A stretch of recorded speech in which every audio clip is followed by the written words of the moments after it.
welcome you to this webinar on the role of the EU in the Black Sea region. This webinar is the third of a series of webinars under the rubric of Geopolitical Struggle in the Black Sea region, and it's a joint initiative of the Center for International European Studies and the International Institute of Peace that's based in Vienna. And we've had these webinars about once a month. We had one in February that dealt with a struggle named A Struggle for Dominance in the Caucasus, and it was very timely given developments in the Caucasus at the time. Our second event was in March on shared and strategic interest in the Black Sea region, a very interesting and heated debate between our Russian speaker and speakers from Georgia and Moldova and Ukraine. And this is the third one and then we plan to have a fourth one, a different format in May, where we will have a series of 3 or 4 short one-on-one interviews with key experts, in particular with relevance to the conflict right now in the Black Sea regions, particularly Ukraine and Russia and so on. So I'm glad that we have a distinguished group of experts with us. And let me briefly introduce them. Oana Popescu-Zamfir, who is the director of the Global Focus Center in Bucharest, and she's also the editor-at-large of Foreign Policy, the Romania issue, contributor to Stratford and Aspen Review, among others. She's had the wide policy experience, at some stage also having been Secretary of State for European Affairs at the Ministry of Labor, Family, Social Security and the Elderly, been involved with everything and everywhere across the region and across the Atlantic. Also with us is Stanislav Secrieru, old friend, senior analyst at the EU Institute for Security Studies in Paris. He's been there since 2000, I think September 2018. Has served in a number of research positions prior to going to the IISS, such as the Polish Institute of International Affairs in Warsaw, the Open Society European Policy Institute in Brussels. He was a fellow at the NATO Defense College in Rome and the IIP Institute of European Politics in Berlin and so on. So wide experience from the region. We have also Dimitar Bechev, who is a non-resident fellow at the Atlantic Council and a fellow at the Institute for Human Sciences in Vienna. And he's currently based in the United Kingdom. And Dimitar is another one of these well-known experts of the region, has a very interesting book about Russia in Southeastern Europe.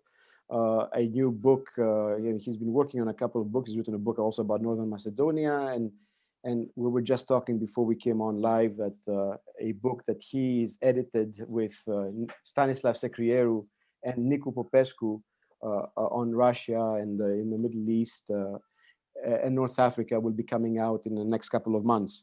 And last but not least, my colleague at Kadir Has University was for a while my boss as the rector of Kadir Has University, my partner in crime on so many projects, Mustafa Aydin, who is one of the authorities, recognized authorities in Turkey, and not only on the Black Sea region. And as in our conversation before we came on, Stanislav Secrieru reminded us that, Mustafa Aydin had actually written a CIES paper for the EU Institute for Security Studies when he was a visiting fellow some 15 years ago.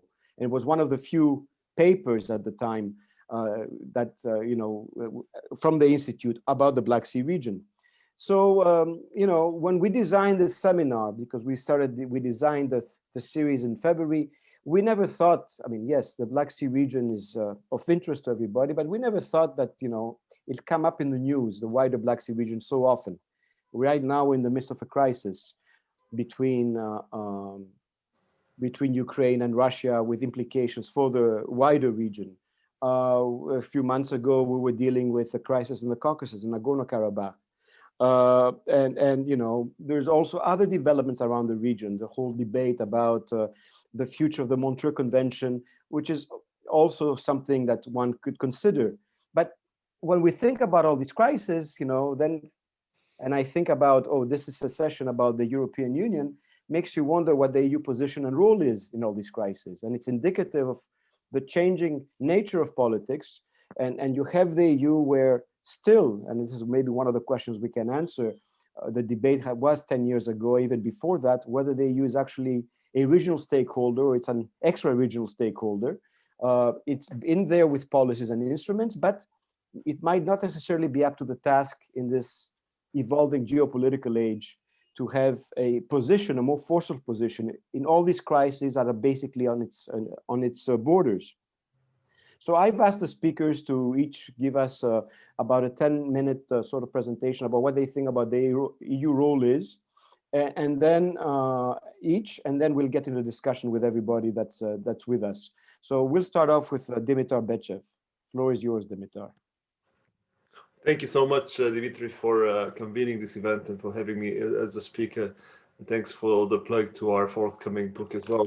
So here are my 5 euro cents on the EU role, and it's a typical half full, half empty presentation. So let's start with half empty, because obviously there's lots of room for skepticism these days. Compared to where we were initially in our discussions on the Black Sea, say 10, 15 years ago, now we clearly see that the EU paradigm of expansion and enlargement it has hit a wall. Enlargement is not just in the Black Sea, where it never really took off, but also in closer regions as the Western Balkans. So the likes of Georgia, which is hoping to launch its candidacy in 2024, but also Ukraine and Moldova don't face this prospect of reinforced EU commitment and expansion being pushed forward. So that's number one. Second, and connected to this, is that the whole vision behind enlargement is in deep crisis.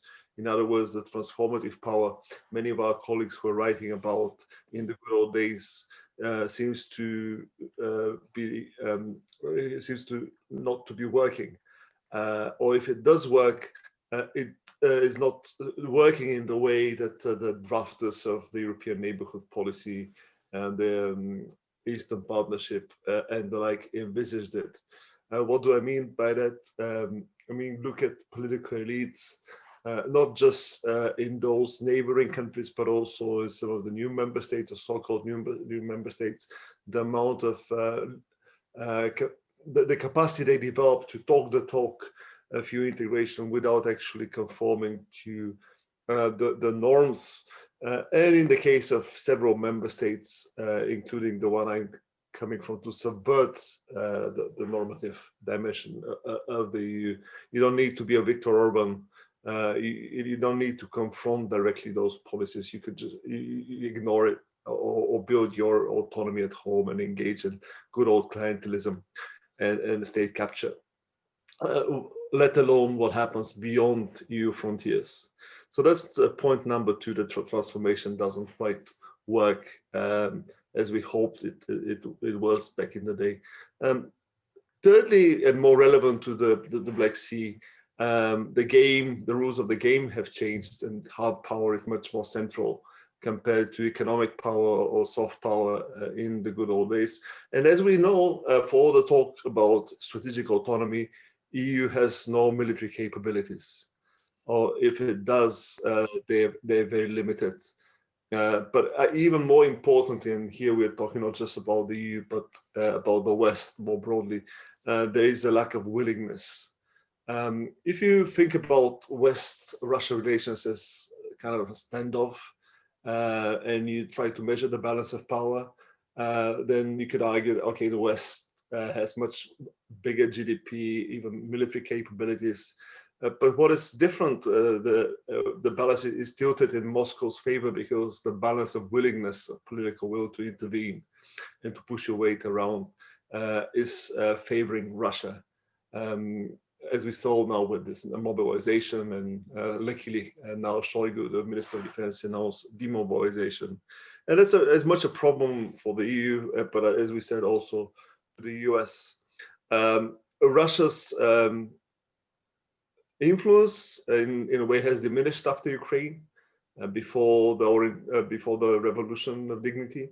Of course, Russia had a lot of proxies inside. Now, the consensus in Ukrainian society has gone the other way, but it has sufficient veto power to intervene, whether through applying military pressure, as we saw now with this coercive diplomatic exercise, or through parapolitical means or economic means in the politics of those three pro-Western or Western-looking countries.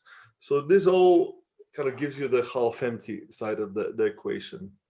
But I would submit here that sometimes we are, and that's why I welcome this event, because going with the facts, sometimes we throw the baby with the dirty water here, discounting the EU. I think the EU has staying power, even if it's not in the news. First of all, if you look at the long-term economic trends in the region, there's clearly trade reorientation going on. Ukraine is the most interesting case just because it's the biggest market in the post-Soviet side of the Black Sea. How not just because of the free trade agreement, deep comprehensive free trade agreement with the EU, but also by the nature of its engagement with the West, has reoriented its economy towards the West. That's also reflected in migration patterns.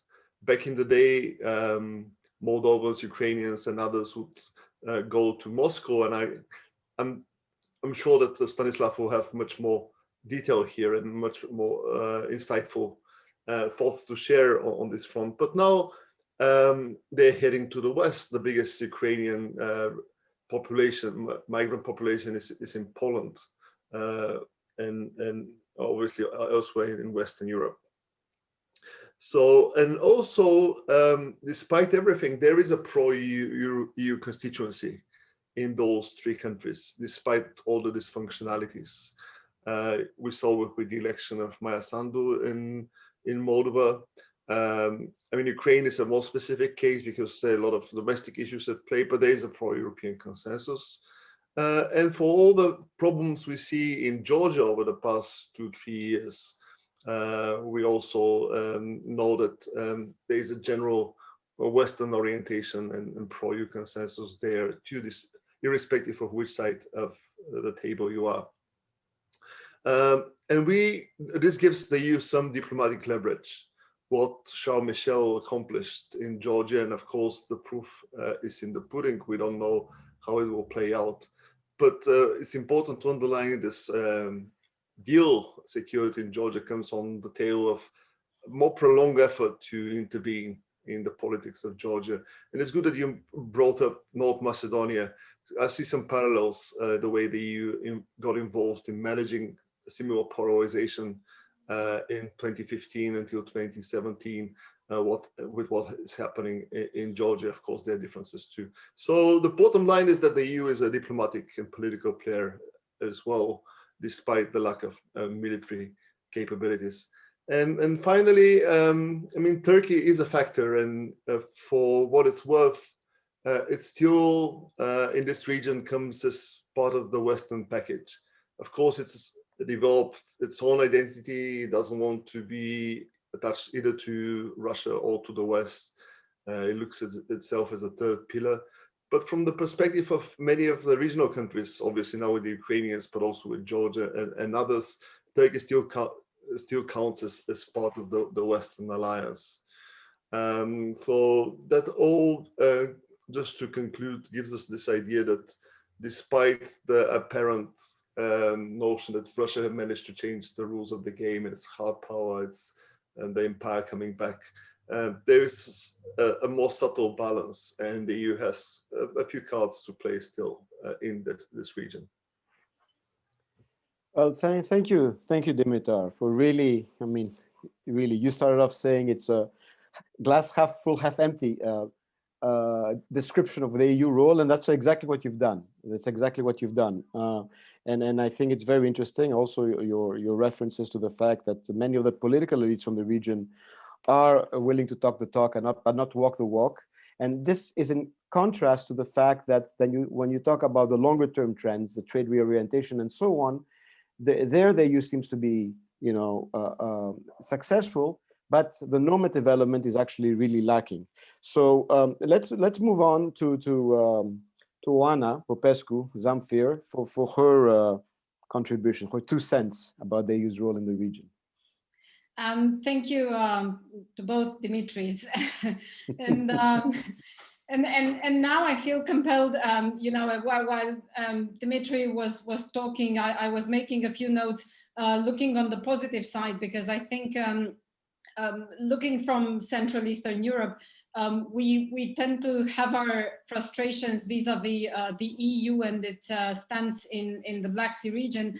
So I think I focused more on the areas where there's still much more work for us to do, but I will give it that, and I will come back to it later on, that there's actually something very relevant that the EU can and should do in the future as well. Let me start with what I see as the EU's problems in the region, in the sense of better defining its role, and as you said, whether it's going to be a regional or extra-regional power, and whether it's going to have any relevance at all. I think the first one is an identity problem. It's about how it defines itself and its role. And if we look at the Black Sea region, and if we actually look at the wider region, because I think we do have sometimes the temptation to carve out the Black Sea, but that would really be carving it out of the Baltic, Black Sea, Mediterranean larger region that it is a part of, and that is very relevant for understanding what actually happens in the Black Sea. So when the EU looks at this region, it sees its role primarily from a trade perspective, as a route for trade and communication and connectivity, if you want, and that is a completely fair perspective.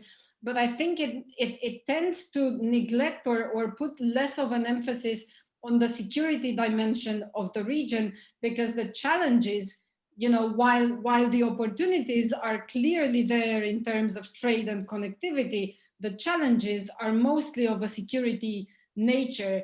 And so that is where I think the EU could use a lot more focus. And here's where we discuss about the limited development of the idea of strategic autonomy and so on and so forth. So this is the first thing about how the EU sees itself and its potential influence in the region. The second problem is a problem of relevance. And we see, if we look at the recent escalation or threat of escalation, in Ukraine and at Ukraine's borders, I think, whether Russia's recent statement of withdrawing its troops is not reliable, irrespective of that, the interlocutor that Russia was aiming its messages at continues to be the United States. It is, I think, exclusively the United States. And I think we see in the interactions between Russia and the European Union what a limited role the European Union plays as an interlocutor for Russia, including in the region.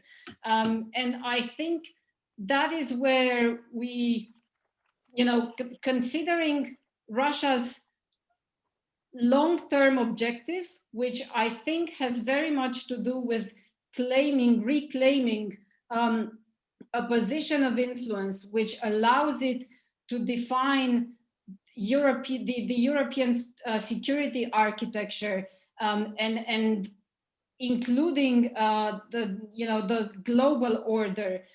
So participating in its definition in a more active way and from a position of more influence than it has done so far, I think that is where the European Union really needs to weigh whether its interests are in always giving first place to the United States and sort of acknowledging its inability to rise up to the challenges in its region from a security point of view and from a strategic point of view, or if in the redefinition of the transatlantic alliance, which I think both partners on either side of the Atlantic have embarked on now, it is going to carve out a larger role for itself.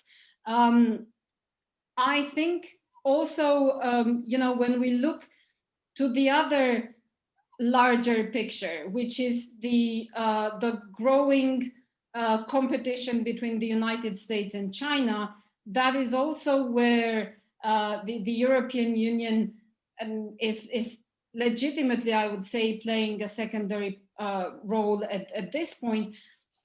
But if we look at the triangle, the United States, China, and Russia, and we see that there is a growing claim from Russia to become part of the process of redefinition of the global order, I think the question is, can the European Union participate in a meaningful way together with the United States in a parallel process in response to that, where it makes an effort, again together with the United States, to draw Russia away from China, so avoiding throwing it in altogether in China's arms, so that we end up with a binomial where on the one hand we have the West and on the other hand we have a more permanent and solid alliance between Russia and China as two revisionist powers, more solid than the circumstantial alliance which we are dealing with right now. So can the European Union play a part in this process where we try to draw Russia away from China, but at the same time don't do that only through a chain of concessions and indicating to Russia that we are unwilling and unable to engage and to respond when Russia flexes its muscles? Or are we going to also be able to participate in the force projection which accompanies these, let's say, tentative detente attempts? So this, I think, compounds the European Union's problem of relevance. The third one, which is pretty much to a large extent at the root of this, are the European Union domestic divisions. And again, I think this is mainly seen in how we define and how we understand strategic autonomy and how we contribute to its definition. I think it is also seen in how we understand the management of the transatlantic alliance under the new circumstances projected by the Biden administration. It can be seen in the parallel deployment of sanctions against Russia, while at the same time Nord Stream 2 is ongoing, and there are other important commercial relations between Russia and EU member states, including cooperation with France in quite a strategic way that tends to undermine this united front that we put up. The fourth problem, and this goes back to what Dimitri was saying earlier, goes to the European Union's efficiency in its neighborhood. Indeed, I think we can forget about the transformative process that we were contemplating as being the European Union's most successful foreign policy project, and that was the enlargement process. I think clearly when it comes to the Eastern Partnership, probably less to the Western Balkans, but there I feel that we're coming short as well. But with regard to the Eastern Partnership, I recently authored a paper together with the GMF's Nicolas Boucher and with the German Ministry for Development, Alexander Kleibling, on resilience in the Eastern Partnership countries, that was drawing on the conclusions of a regional conference. And the main point that was coming out of that was that nobody was expecting a quick transformative role of the EU the way we have experienced it in Central and Eastern Europe. But everybody was expecting that the EU would do what it still can, which is, and I would agree with Dimitri on this, on the resilience side, on helping project the power of example, and helping others that seek to adhere to the same values and principles, implement them and get there, which means really support civil society in the Eastern Partnership countries, and not only, it's the same again in the Western Balkans, in adopting higher rule of law standards, helping civil society put pressure on governments, and not working just with governments that often get a breath of fresh air from the EU, while their own citizens tend to increasingly resent their growingly authoritarian regimes. So I think to end on a positive note, the power of the EU is really unlike what we were imagining until recently, which was, I think, a more hands-on, more proactive, transformative approach. I think we need to get used to the idea that what we can do as the EU is rather in the power of example, in being the proof that a cooperative approach works, that liberal democratic values at work can actually deliver for the citizens of our countries. And let's not forget that just a short while ago, when the Trump administration was still in Washington, the EU was the remaining kind of landmark for the potential coalition of democracies, which now new President Joe Biden invokes, in still carrying the hope that in this growing global competition, we can make a point that there is value in the kind of democratic system that we have been promoting. So that is where I think the EU needs to think its diplomatic action around, while at the same time trying to fill in the gaps that I have described where it is still falling short. Thank you very much. I am trying to, as I was listening to you, I mean, and the way you've presented, I think, 4 main points about the EU and its role and its identity problem and the problem of relevance. Trying to think about when you end up with, you know, the EU as a power of example, then I think as an EU citizen and observer, well, but that's limiting the role of the EU at a time when so many challenges are going on. And of course, we know that the EU cannot really take part strategically on issues, because when we talk about the US and we talk about China, we talk about Russia, we talk about unitary states. And of course, the EU is what it is, right? And we cannot even agree on, as you rightly said, on the content and direction of strategic autonomy, much less. And then you see the different ambivalences in EU policy. We follow through with Nord Stream, Germany does, but we still have a sanctions regime on Russia. I mean, and so so at the end, the EU ends up limiting its role. And it's not transformation, it's by example. So we forget that we give up on the transformative part. So it's interesting, your approaches, because yours is also in a way a half empty, half full approach. I mean, if I judge from what you've just said. But let's move on now to Mustafa Aydin, and who knows not only the region, but also the EU's role in the region. It's also interesting from your perspective, Mustafa, as a Turkish scholar, to hear how you view the EU's role in the region. Thank you, Dimitri. Let me present empty picture then, after having 2 halves. When I was trying to write the paper that you mentioned, and Stanislav reminded us back in 2003, coming on the wake of Big Bang expansion of European Union, and truly thinking that here we go, Europe is becoming a Black Sea actor, just simply bringing in Romania and Bulgaria, so it's on the shores of Black Sea. And as such, Europe should have some policy towards the Black Sea region.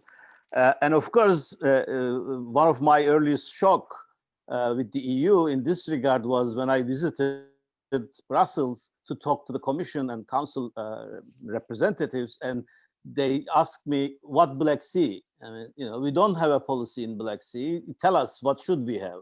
So I had to go back to drawing board and write a part of the paper arguing why the Black Sea should be important for the European Union. And one of the arguments that I put there, I got the paper here just now, I put here there, unless the European Union goes in and deals with the problems of the Black Sea issues and Black Sea region, the problems of the region, very complicated problems of the region, will come to haunt the European Union. And I think this is what I'm afraid has happened, all because the EU did not really listen to me. But all along, what I found then, and what I still think, is that the Black Sea region has become and has become an afterthought for the European Union. It was never, ever, and I think it still is not, one of the areas that the European Union as a whole focuses. Although, of course, I do recognize and I see a number of European Union members which has more interest in the Black Sea region.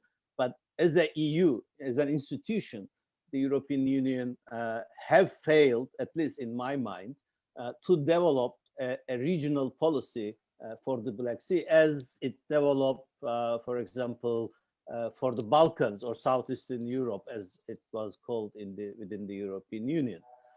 So Black Sea never become such a region that the Europe has shown attention to.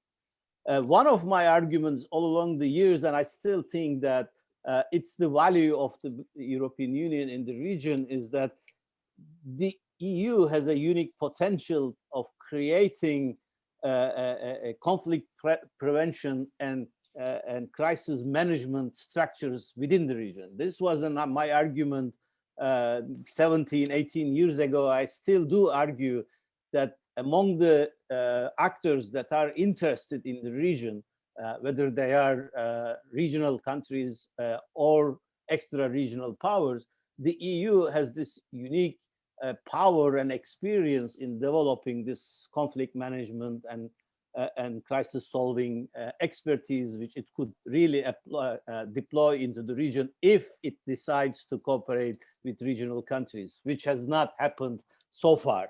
But let me repeat it again here.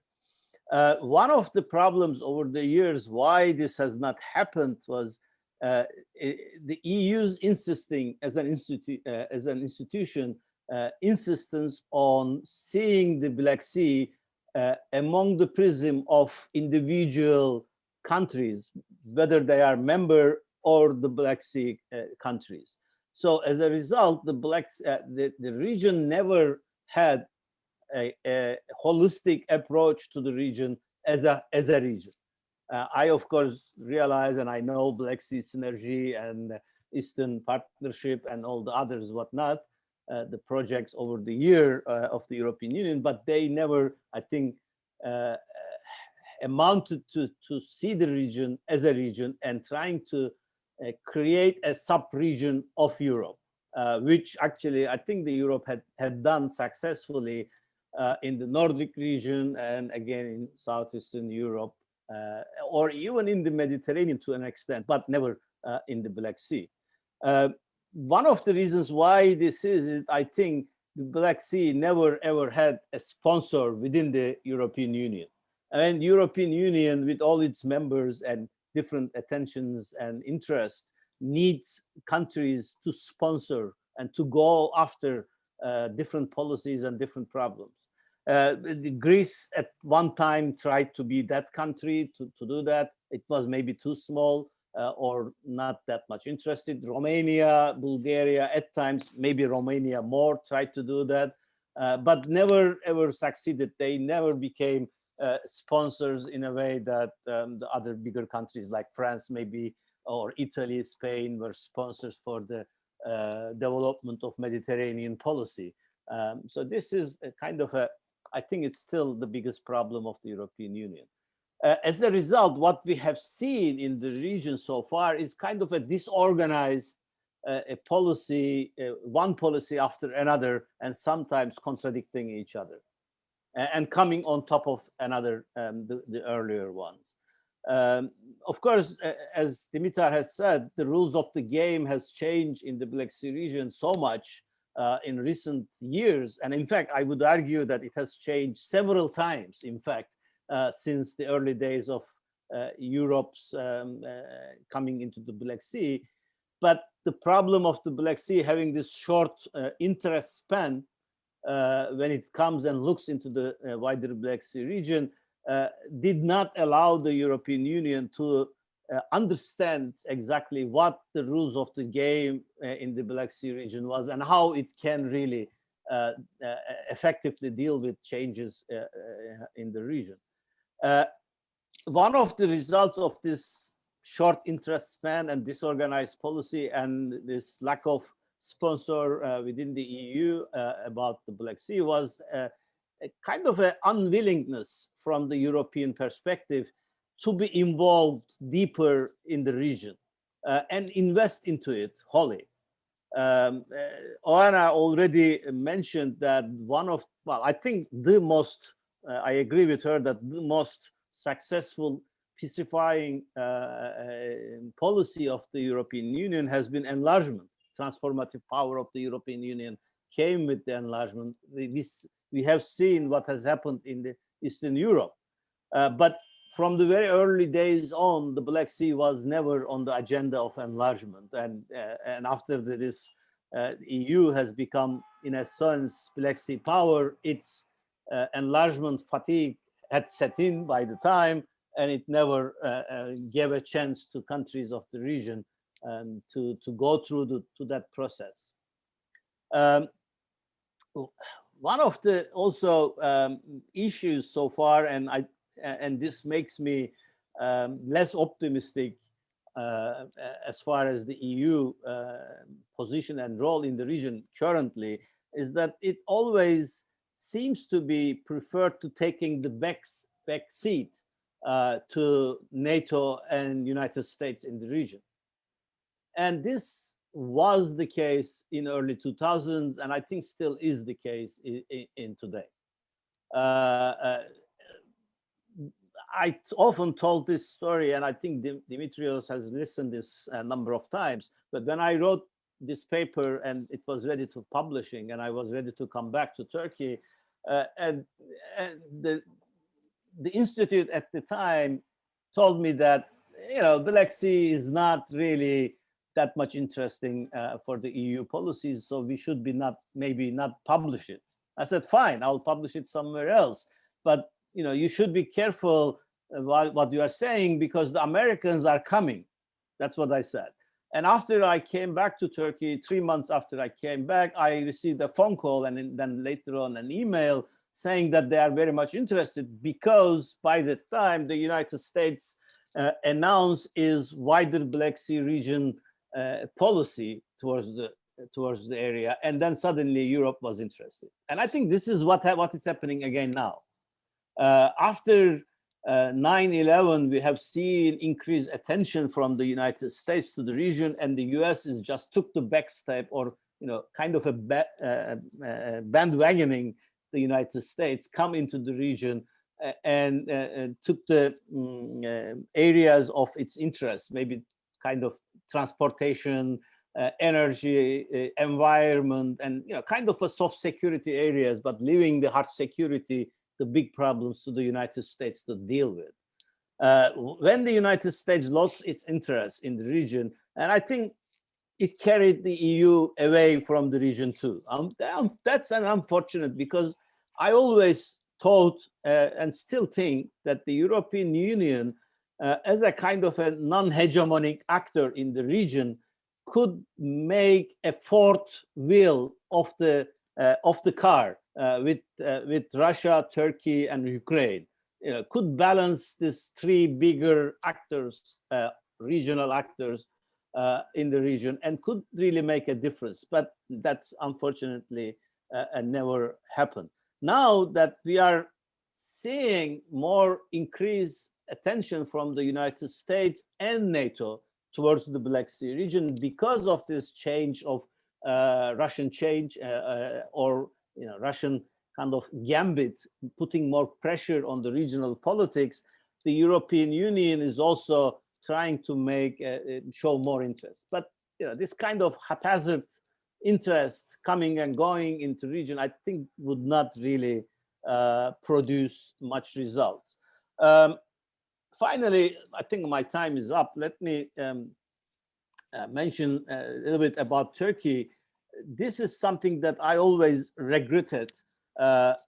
When Turkey lost its interest or ability to move more towards the European Union membership, and when the European Union lost its interest to involve or include Turkey in its expansion, one of the results, I think, was kind of an unconscious result on both sides, was kind of a competition, unintentional competition in number of regions or neighborhoods where Turkey and the European Union came together. This included Black Sea and the Caucasus.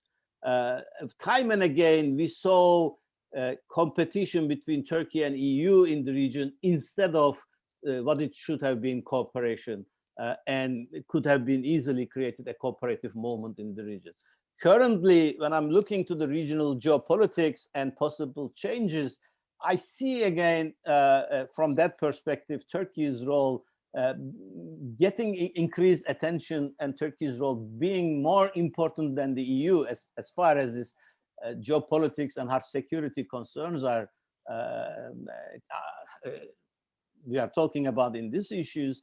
And if Turkey can choose the Western side and the EU partnership, then the EU and the West might have better policy options in the Black Sea, but the other side is equally valid as far as I can see at the moment. We have to wait and see. Maybe we can discuss it a bit more, but I'll stop here. Thank you. Thank you, Mustafa, for your interesting intervention. I mean, I was just thinking when you were talking about, you said, you're right, the EU has never had a clear sponsor in the region or about the region, from a clear sponsor, an EU member state that clearly will have supported and keep supporting. And you mentioned Greece, Romania, Bulgaria at different times or together, and they've never really worked together as well.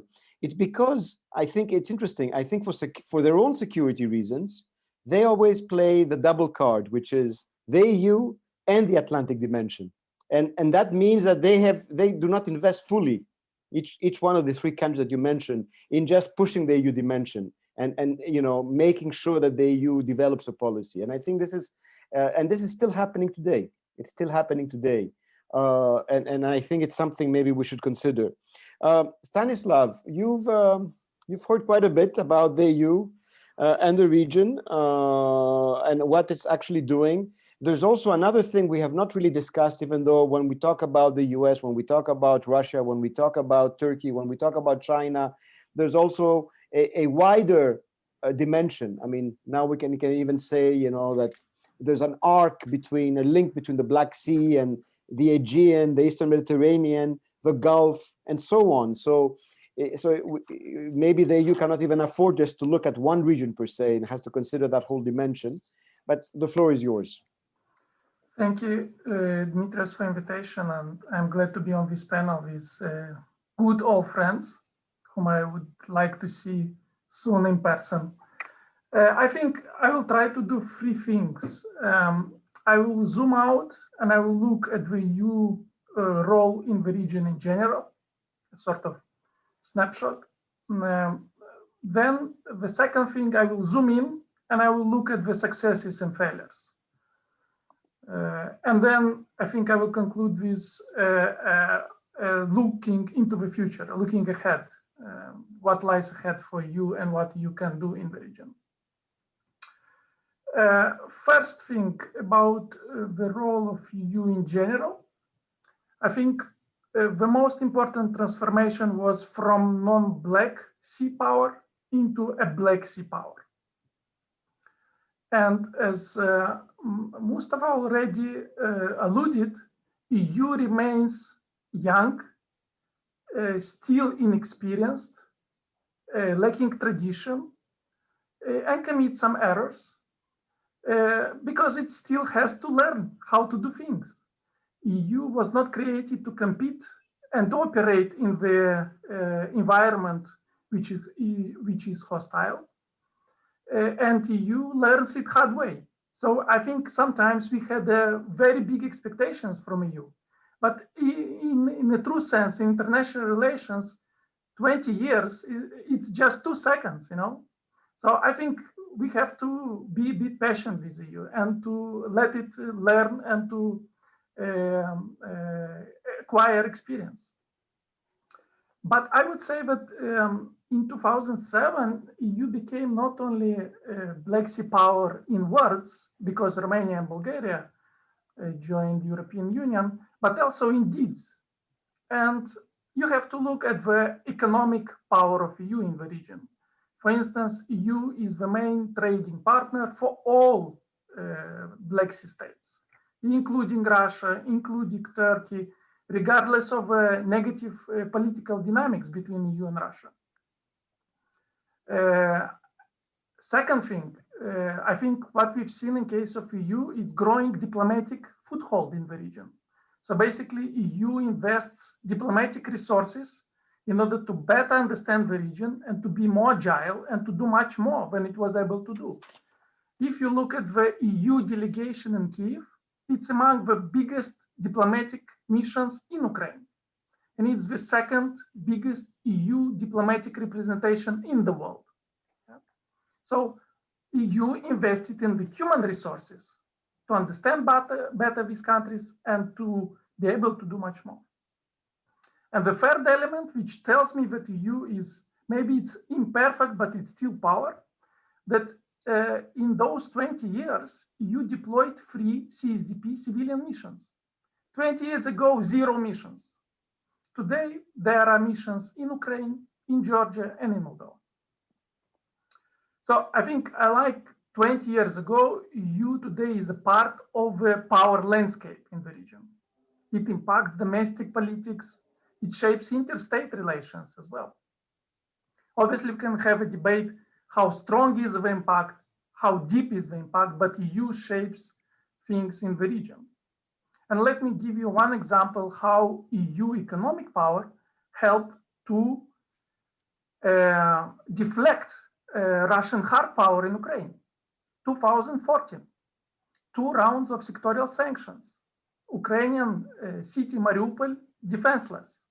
Nevertheless, Russian troops stopped. Obviously, EU sectorial sanctions were not the single factor which influenced the developments on the front line, but significant factor were sectorial sanctions nevertheless. I think this brings me to the second point. How do we assess EU performance so far? What are the successes and what are the failures? I think on the one hand, there are a number of pluses for EU. I think, first of all, deep and comprehensive free trade agreements is a big plus. If I go back to Ukraine, during the war and after the war, DCFTA was a significant instrument which helped to offset economic restrictions Russia introduced against Ukraine. This is how sometimes economic power can help to resist pressure from a hard power. And I think in the coming decade, EU can even more enhance the trade in the region by upgrading customs union with Turkey. Second plus, some reforms which would not happen without EU political and financial support were implemented. I remember the case of a banking fraud in Moldova. And if not for EU persistence and conditionality, there would be no cleanup of a banking sector in Moldova. Third plus, I would put expansion of people-to-people contacts. You know, in only one decade, the EU introduced free regimes, and it's amazing how before COVID, citizens of Ukraine, Georgia, Moldova were taking visa-free for granted. You know, and then the same happened in relationship with Russia. Russia is the biggest beneficiary of Schengen visas. Yeah? Despite the lack of visa-free regime, there is a visa facilitation. So people were traveling and visiting each other much more, the traffic between Europe and the region. I think a plus for you are numerous projects which interconnected countries, be it in the energy sector, be it in the infrastructure. For instance, this big, amazing project in which Turkey was part of, EU Southern Gas Corridor, was sponsored by EU. Yeah? And now we have a gas which goes from Caspian Sea to Italy. Obviously, EU was not the single player, but it played the role of big interconnector. And I think Dmitry mentioned, but I think that what we see is evolving EU mediator role, or a role of mediating power, which mediates internal conflicts, but sometimes mediates the disputes between the states. And when I think about mediating the disputes between the states, it's the gas transit deal, which EU mediated between Ukraine and Russia. EU was part of a mediating team, which included the United States and Russia, to ensure peaceful power transition in Moldova in 2019. And apparently it was a successful mediation, but let's see how it will be implemented in Georgia. So it seems that the EU is acquiring the role of mediator. It's niche. On minuses, I think I wouldn't be too harsh with the EU. I already mentioned that it's a still young power and has to learn a lot, but still there are some minuses. I think EU acted out of best intentions when it supported reforms, but many reforms which EU supported were not successful because the focus was on the modernization of legislation and not on building institutions and implementation. And it's easy to change the legislation back than to kill a functional institution. Second minus, I think EU underestimated, at least until 2014, the importance of strategic communication in the region. I think we've discovered that disinformation not only divides societies, but because of COVID-19 and disinformation against vaccines. And if you look at the opinion polls, how many people would like to get vaccine in the region? Now we can say that disinformation kills as well, because people don't want to get the vaccine, which increases the risk of getting virus. And then the last minus, I would say that, and I think Oana mentioned it, EU focused and overemphasized economics, and it's natural because EU is economic power, first of all, and it's underinvested in the security dimension. And then EU invested, and I mentioned civilian CSDP missions, for example, or sanctions against Russia to stop it in Donbass. It did often reactively, rather than by the strategic design. Well, I think if I look ahead, I'm an optimist.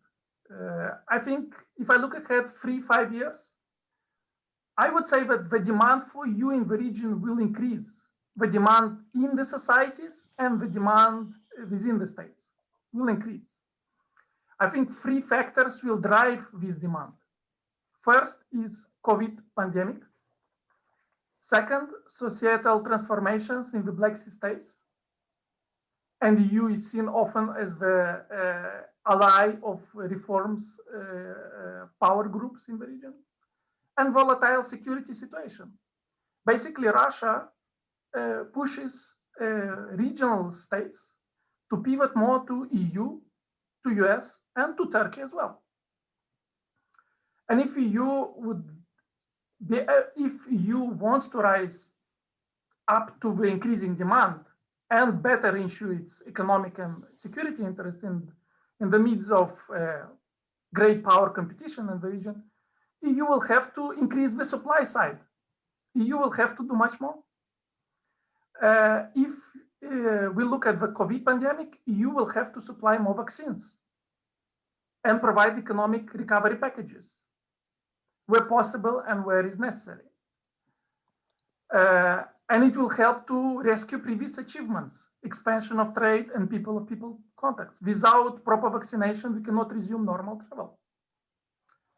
Second thing is to change the approach towards reforms from hands-off to hands-on approach. It's to focus on the implementation stage, to focus more on building functional institutions, and where necessary to send even missions which will support these transformations. Moldova would be one case, a mission to support justice sector reform there would be wonderful.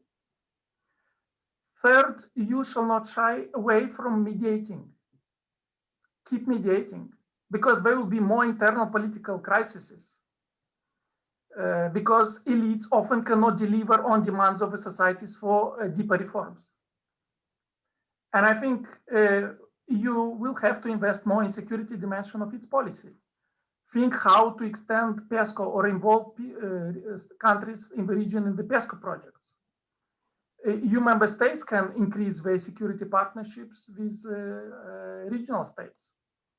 And obviously, I agree with Mustafa, we need to find a way to coordinate and cooperate much better with Turkey in the region, because EU interests often converge and actions often converge, be it Ukraine, be it Georgia, be it Moldova, be it ensuring freedom of navigation or free trade flows. We need to find a way to work together. I think I will conclude here, and sorry for being too long. Thank you, thank you. I saw you were very partial towards Moldova. Moldova came up all the time. I wonder why. Just kidding. No, I like your, you gave a totally different sort of presentation, and it actually was,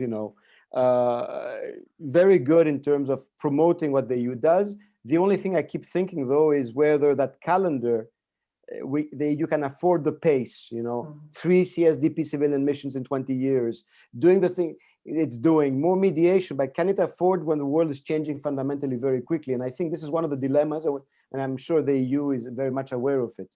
We'll take your questions now. There are already a couple of questions. You can write them in the Q&A function of Zoom, and also on Facebook on the CIES page, and I'll look at them.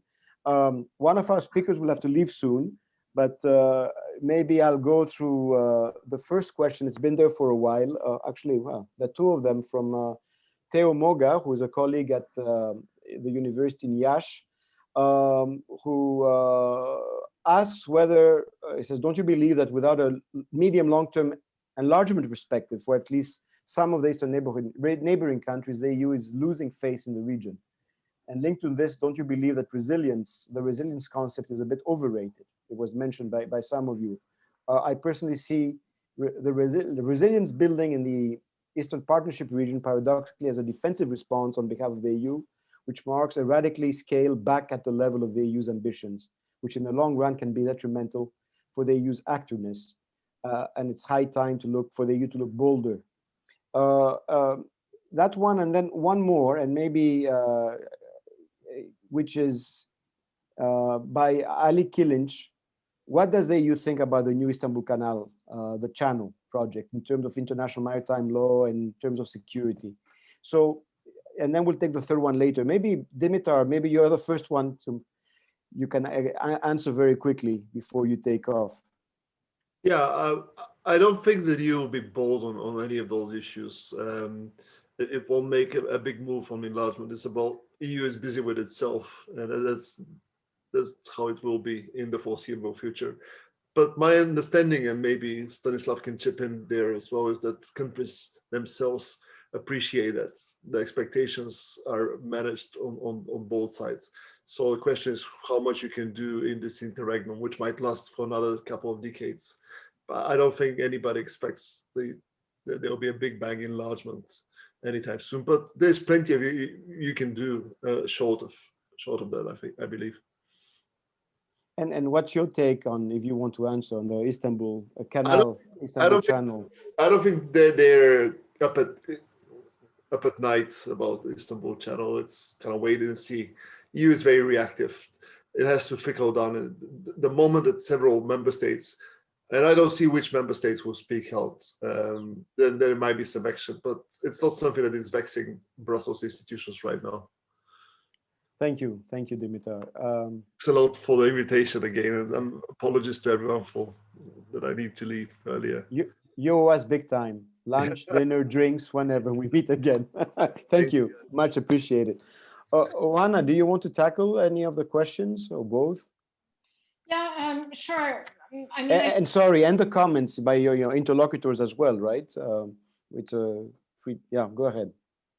Sure, and I think I'll look to the first question primarily, and I mean, frankly, the main thing that we need to keep in mind, and that is especially when we assess how satisfied or dissatisfied we are with the EU performance in terms of being a regional and more than a regional actor, is that when the EU was able to project its transformative power, those were completely different circumstances.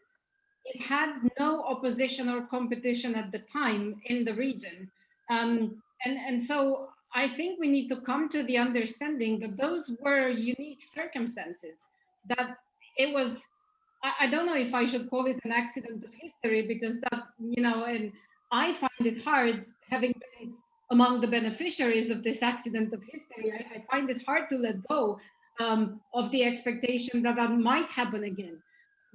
But the circumstances that we are in now are radically different. We're dealing with powers that on a global level, like Russia and China, and not only, that are actively reclaiming their role in the global architecture and in the European, Eurasian security architecture. The EU has strong opposition when it comes to its eastern region. So I think while I would completely recommend that we keep the enlargement perspective in sight, and I really believe that it's too strong an instrument to be simply just discarded by the EU.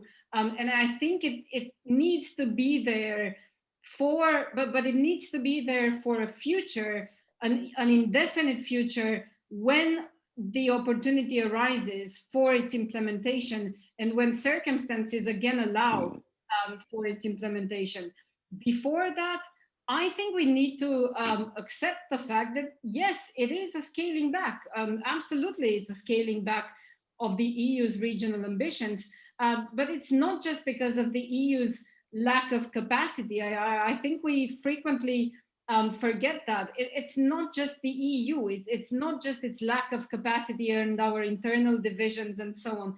It's the external circumstances that have changed. Look at how much Turkey's role and Turkey's vision for foreign policy has changed. Look at the entire region. So I think this is, we need to uphold the enlargement perspective, but in the meantime, I think resilience is the one thing that's left for us to invest on. And I would agree with Teo Moga that this is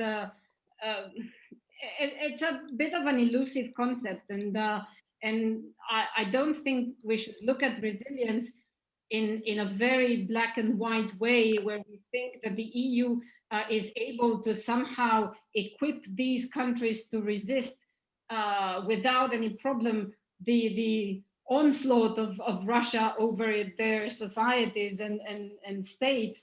and systems of government and so on. But what we can do is still to try and exercise our influence in the region as much as possible, accepting that we're not going to be able to take an active part and to kind of lift the responsibility off the shoulders of countries like Moldova or Georgia or Belarus or whatever, to handle their own issues domestically and their own issues with Russia and with others. But we can help, and I think we should be helping in ways that Stanislav enumerated already. And vaccines is just one example that really easily comes to mind. And then that also does not preclude the EU's ability to take a more active role when it sees fit and when it is able to do so.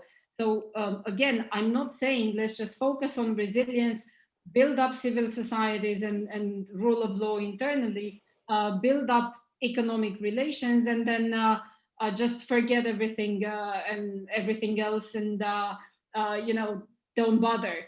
No, absolutely. I mean, I started by saying the EU has not invested enough in its security perspective and in its security approach to the region.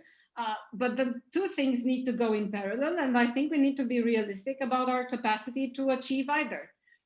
So yeah, I hope that answers the question, even though not necessarily providing the best perspective. Okay, well, thank you. Thank you for very interesting answer. But you're right, it's true also. I mean, it's how one sees it. It's very easy to be dismissive, and at times we all are dismissive of the EU and its ability. But I also agree with you in terms of, transformative power was there at a particular moment in time when it was allowed to do so, and the context has changed, circumstances have changed, and therefore the EU has had to adapt also. And I think this is something to consider. Mustafa, I deleted by mistake the question on Istanbul Channel. So I'm just apologizing to the person who actually wrote it. But there's also another question that maybe you want to answer. Istanbul Channel, also the question here from Georg Krakenberg about the freedom of navigation in the northern part of the Black Sea, where Russia is blocking for about half a year, not just a few weeks of maneuvers, right? And the argument that it's blockading international waters. So how do regional states react to this? Okay, let me start with actually saying a few words about Theo's remarks. I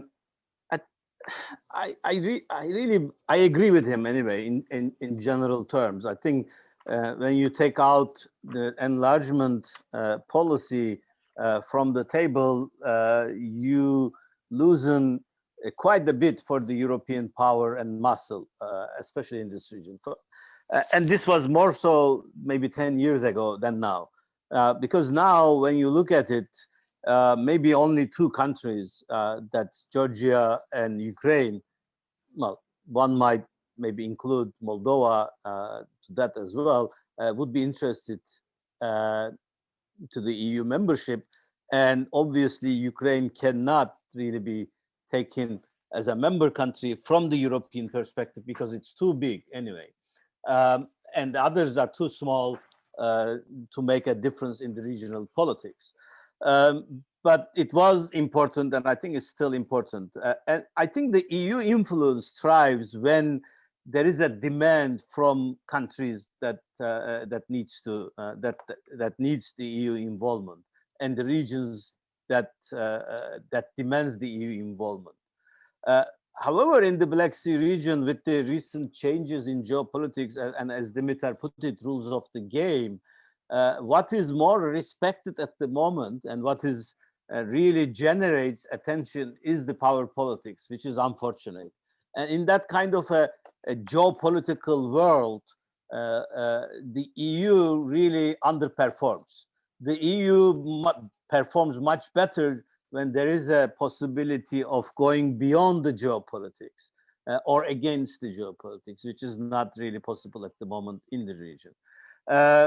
Looking to the, I have no idea what the EU policies would be or what the EU is thinking about the Canal Istanbul. I didn't read anything, I didn't hear anything, so I cannot really comment on it.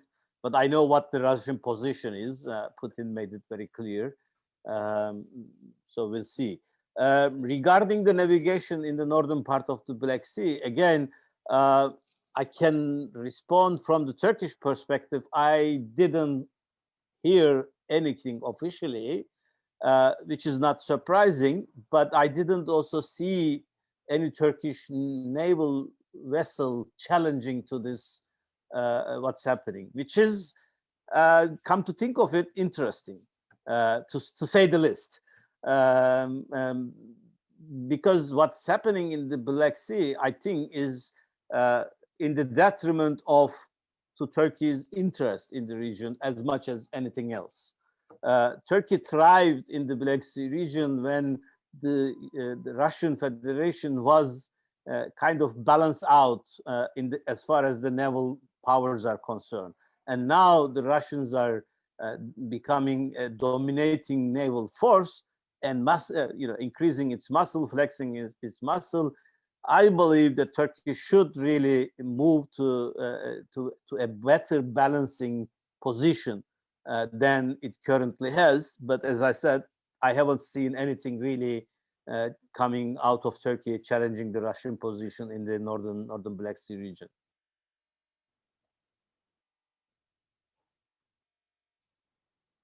Your sound, Dimitri, you close this. Okay, now I got it. Thank you, Mustafa. Before I turn to Stanislav, there's also a question again from Theo, addressed to you in particular, from Theo Moga. So how can the EU improve the security dimension of its partnership with the Eastern Partnership states when a quote-unquote young power, as the EU is, actually youngest when it comes to security, and when the whole historic EU experience has been one about desecuritization? Very academic questions from Professor Moga. Go ahead, Stanislav. Thank you. I think I will address a couple of points, and I will reply to Theo's question as well. I think you don't have to, huh? You don't have to. No, I think, I think it's too often invoked that EU faces some domestic problems which it has to sort out, and this somehow prevents EU from acting more actively in the Black Sea or in other regions. But, I think, first of all, EU is not the only power which has domestic problems. If you look at all big players, they have different sort of domestic issues to sort out. Russia has its own domestic problems. The situation domestically doesn't look very fantastic. There are certain economic issues in Turkey. There are certain issues in the United States, and there are domestic problems in the European Union. What I want to say is that if you are a power, you have to be able to do both, to deal with your domestic problems and to be active in foreign policy field. If you are not able to do it, then let's question to what extent you can be considered a power. And I think you simply cannot neglect what is happening in the Black Sea region, because even if you look at the freedom of navigation, there were ships under EU national flags which were going to the Berdyansk and to Mariupol. Now they cannot. EU economic interests are directly affected by what is happening now in the Kerch Strait. And then it brings me to the question of what you can do. I think during the previous Kerch Strait crisis, there were discussions about status neutral naval mission, international mission in the Kerch Strait. I don't know, maybe it's a good idea to come back to this idea. Who knows? Why not to throw it on the table? Let's try to sort it out. To be more specific, what you can do within Eastern Partnership in terms of security dimension, I think you can do much more in relationship with three states, Georgia, Ukraine, and Moldova, and much less in relationship with Belarus and Armenia, who are part of different military alliance. Second thing, there are things which you can do much more in terms of ensuring cybersecurity, because we have seen a couple of massive cyber attacks and in Georgia and in Ukraine, which aim to paralyze political institutions, but at the same time, hospitals and retail sector. So there are things which you can do in this field. There is a room to build up connections with intelligence services and to share some experiences as well. Obviously, EU is not NATO, and there is no need for you to overlap with what NATO can do in terms of reform of the sector. But what I can see on the individual level, some EU member states are already engaged in the providing arms, providing training to some Black Sea states. Look, France supplied air defense systems to Georgia. There is ongoing cooperation between France and Ukraine in the defense sector as well. So it's not necessarily EU as a whole, but as well, EU member states can do individually much more. And I think Eastern Partnership Summit is supposed to be held this year in autumn, and it's a good occasion to inject new agenda in the Eastern Partnership program and to bring security forward. And I think a last point about EU and how slow it is. It's true, you know, it's amazing task to coordinate the work and policies of 27. But if I look back in 2020 and analyze how you reacted to COVID epidemic and demands which were coming from the region, the decisions, for me at least, were adapted very fast. So in case of EU, I see a sort of understanding that some decisions have to be made much faster, that EU should become much faster. There is an effort to do it. Second thing, I see that there is an understanding that EU has to communicate much better. And for instance, I followed the entire story of mediation and how it was reflected on Twitter of EU delegation and other EU institutions. And if I compare to how EU was communicating 1 year and what is happening now, it's a revolution, you know. It's more engaging, more attractive, more appealing. It's different type of communication. So to conclude, I see the weak points of European Union, but at the same time observe the effort to overcome them. It's an open-ended process, and let's see what will come out of this effort to adapt. Thank you, Stanislav, for your interesting point. I mean, you know, it's interesting. I understand where you're coming from in the sense that years ago I was doing the same thing you were doing, right? Working at the same institute, and there, of course, we put on our EU hats, and we try to, you know, yes, we are openly critical also about the organization, but it's about advancing its interests. And I can see a lot of what you are saying, because we have an outsider sort of perspective, and you're trying to give an insider's perspective. But on the other hand, I also know that you know, things are moving slowly. Mustafa and I right now, with another colleague, Hannah, are doing an update of a report we wrote 10 years ago, 11 years ago, a strategy for the Black Sea region. And you know, there we had a much more, we had a 2020 vision for the Black Sea region. We wrote this in 2010, and we had a much more optimistic perspective. Granted what Oana says, that the context has changed, and we have to take all of that into account, and things we could not have fathomed back then have occurred and have changed the dynamics. But nevertheless, as we are writing this right now, we are struggling to come up with a positive spin, right? And so for example, you mentioned before in your intervention, the issue of, you know, the EU being on the ground, and you know, the delegation to Kiev being the second largest. I think the biggest one is to Moscow, right? And the second one is to Kiev. And I remember the argument years ago, you know, with the treaties where you had now EUSRs appointed, and the argument was, should they be flying back and forth from Brussels, or should they actually be on the ground? Okay, the EU has moved, and it's actually doing much more on the ground. Good. But the question still is can it meet the challenges? That it will survive, I agree with you. And I agree that over the long term, you know, the EU is learning, is coping, is adjusting, and has multiple tools. But but whether it can meet the challenges or it's going to be overtaken by the context and the dynamics that are rapid, the systemic change and how this is going to affect everything is something that, makes us worry. And I think as Mustafa and I are working on this, we are struggling to come up with a more positive spin. I think you agree with me, Mustafa, right? Sure, obviously. I mean, 10 years ago, of course, there was much more enthusiasm and much more positive thinking. Everybody was more excited to try to bring in different actors, different policy tools, and we were much more hopeful for the positive results. Now, 10 years after, seeing these policy tools either employed or used or never really used, and seeing the change of geopolitical structure and the rules of the game, it's becoming more difficult to think of all these alternatives, or maybe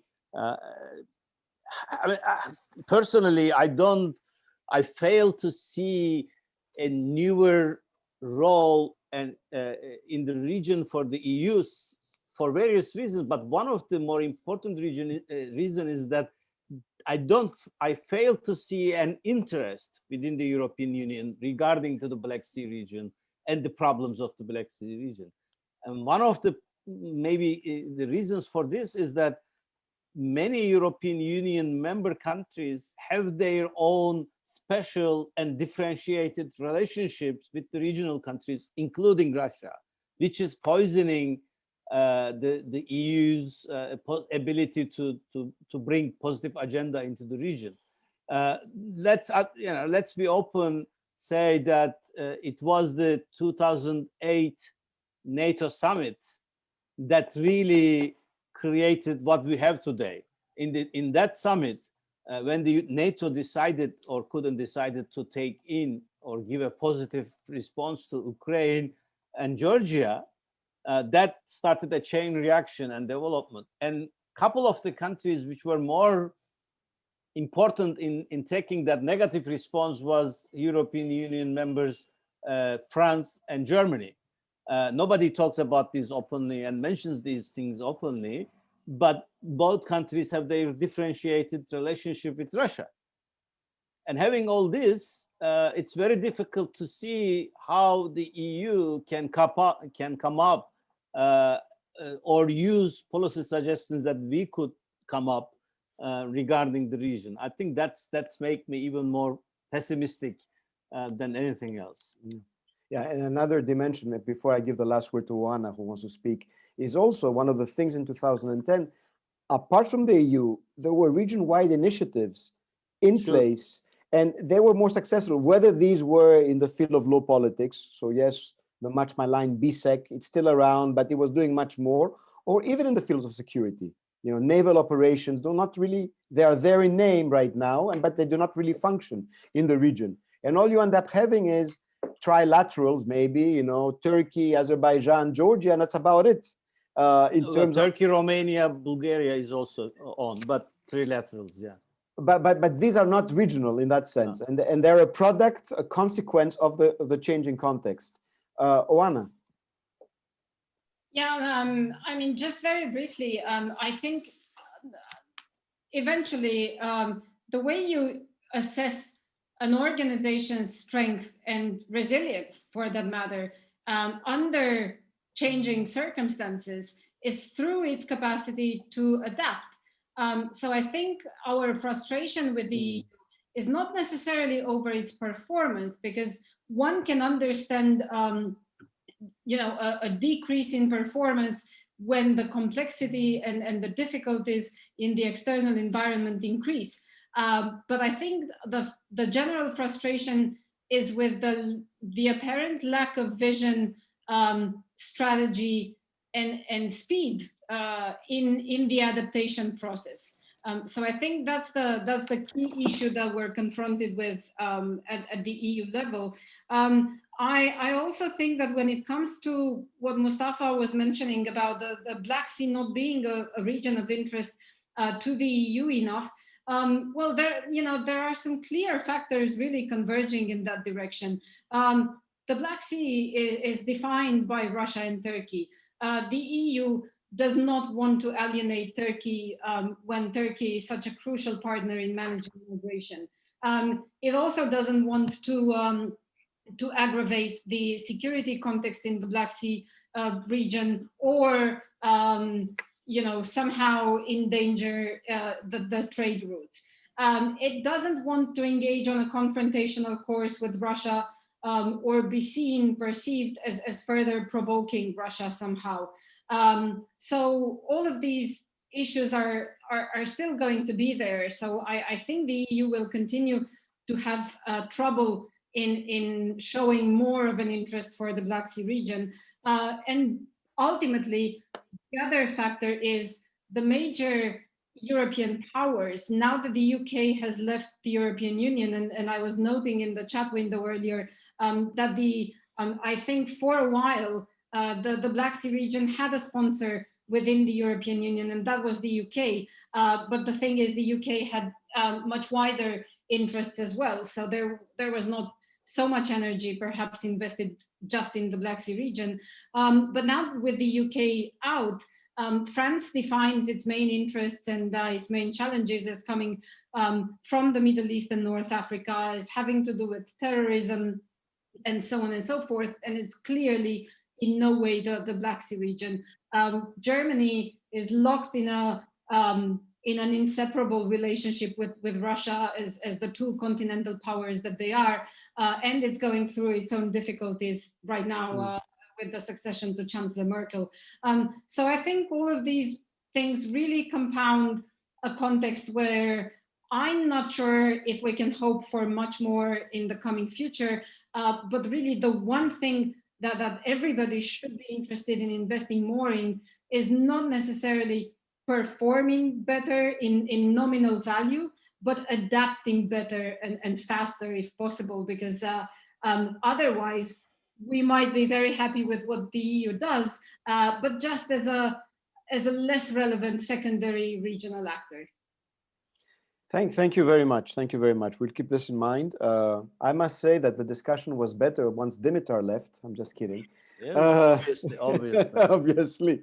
So I'd like to thank you all for this interesting discussion. Actually, it's interesting judging. I was thinking about the other two webinars that we had in the series. This one was also much more, we put on more of our thinking hats on. So it was a bit deeper in the sense, or much more academic in a way, because that's how the EU is actually. It's not a very exciting animal, right? It takes time to build, and it creates processes and an architecture. And of course, our attention many times is focused on what is actually happening, the conflict, the struggle, the tensions. But the EU is a different sort of animal. And I'm glad that we had this great discussion. I took lots of notes. And thank you very much for taking part in this series. Thank you to the International Institute of Peace for working with us on this. And you'll be hearing us soon about new ideas and projects stemming from this webinar series. Thank you to everybody.